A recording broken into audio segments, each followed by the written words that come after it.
O ICE ele foi formado devido ao 11 de setembro, né? Então, toda a formulação dele é para lidar com o estado de exceção, né? E é uma polícia de imigração, então ela está acostumada a trabalhar com a fronteira, que é um tipo de funcionamento totalmente diferente de uma polícia que é acostumada a lidar com seus próprios cidadãos, né? Então, isso chocou muitos americanos, né? Então, ao ponto de que saiu uma pesquisa recentemente que 46% dos americanos estão querendo abolir a, o ICE. Eu não acredito que eles queiram parar com o funcionamento de controle de imigração. Eu não acho que seja isso. Mas é que a questão é que esse funcionamento de estado de exceção, essa polícia truculenta para lidar com questões de imigração, gera uma revolta na população e um medo constante, né?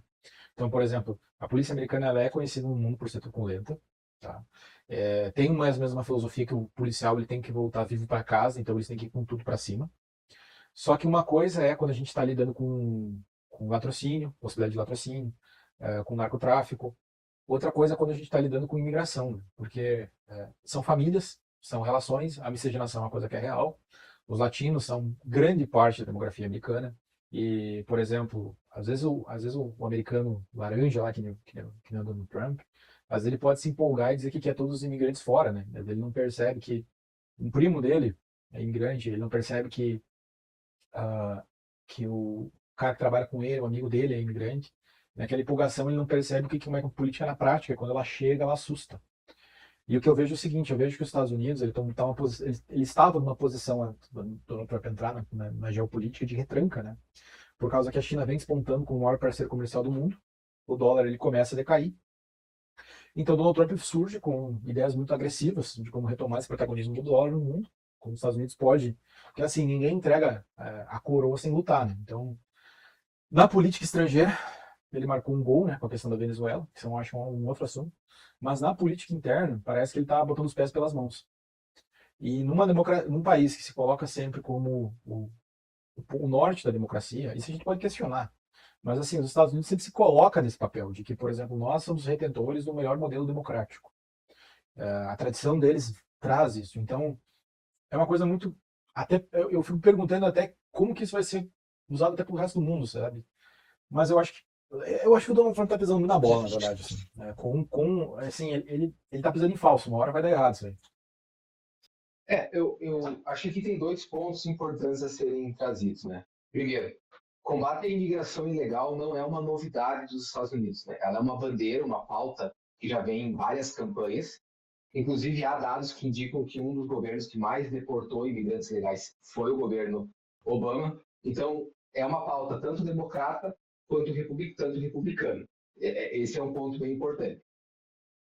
Contudo, eu acho que ninguém esperava que o Trump internalizaria a violência, ou seja, traria essa violência literalmente para o centro dos Estados Unidos, né? Onde está ali Minneapolis e Minnesota, né?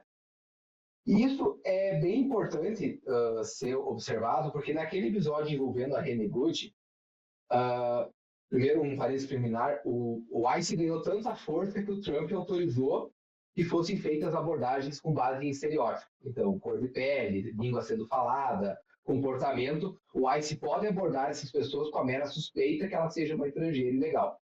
Só que a Renee Good, não há nenhuma dúvida que ela é norte-americana. Ela está numa paisagem nevada, saindo da sua casa num SUV. Não, Só se ela fosse uma estrangeira, tu não dizia que era uma latina, tu dizia que era uma sueca. algo do tipo. E mesmo assim, o White teve essa reação tão violenta contra ela. Porque tem uma questão importante que lá na eleição do Trump teve alguns comícios que o pessoal estava levantando placas, Mass Immigration Now, então imigração em massa agora, da deportação em massa agora. Então o pessoal, não dá para dizer que isso está surpreendendo o que o Trump está fazendo. O Trump, de certa forma, está insistindo nisso porque isso é uma promessa de campanha. Agora, fica uma dúvida muito grande, acho que fica duas dúvidas muito grandes. Primeiro, existe um ativismo de TikTok que está divulgando isso aí para os Estados Unidos inteiro, porque a cada episódio de violência e abuso estão puxando o iPhone, estão gravando. Então, o cara em Nova York está sabendo como estão agindo em Los Angeles, então está vendo essa difusão disso. E, então, o pessoal do MAGA, do Make America Great Again, o apoio dos Estados Unidos, o apoio do Trump, como esse pessoal está interpretando essa atuação, se era o que esperava, se eles estão concordando. E segundo, se o drone do Trump não tem uma segunda intenção com essa força, esse autoritarismo do ICE. Se ele não está criando ali uma ferramenta, alguma coisa desse sentido, que ele vai usar futuramente, internamente, eu acho que já é justo levantar essas duas dúvidas.